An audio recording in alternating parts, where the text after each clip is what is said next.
So if someone's getting offended, the only reason you'd get offended is because this is pinging something inside of you. If someone says in the chat, Luke's an idiot, he doesn't read books, it wouldn't Mhm. offend me at all because I read basically a book a day. So the only reason you're going to take offense to anything I just said is because it resonates with you, because you don't want to get a job because you want to be a thought leader on podcasts, and you expect your girlfriend to pay the way, or because you're drunk and high most of the time and you're offended now that I'm pointing this out.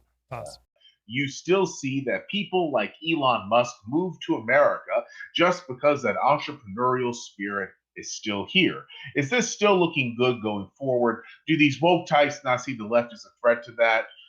Some of them do, but they have to keep quiet about it because they live in overwhelmingly leftist areas. Obviously, it's just self-preservation.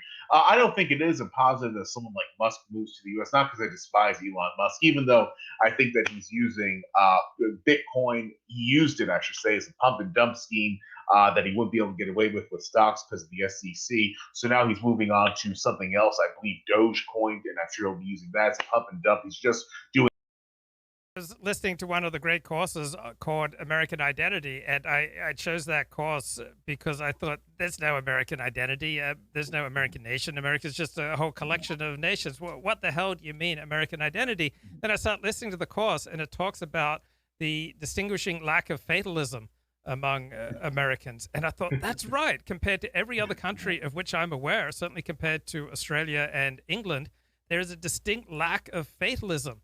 Fatalism is not really an American trait. Maybe there are things that constitute the American identity and emulate and desire to be a tall poppy yourself. Like the ambition is cool in America. Getting ahead is cool. Making money is generally considered cool. The most successful people, generally speaking, want to move to the United States of America. They don't want to move to Korea. They don't generally move to China or Japan. If you want to make it big in the film industry or in technology, you move to the United States of America. The future is primarily created in three American cities: San Francisco, Los Angeles, New York City. That's where the future is created. If you want to help create the future, you want to be in Los Angeles, San Francisco, or New York.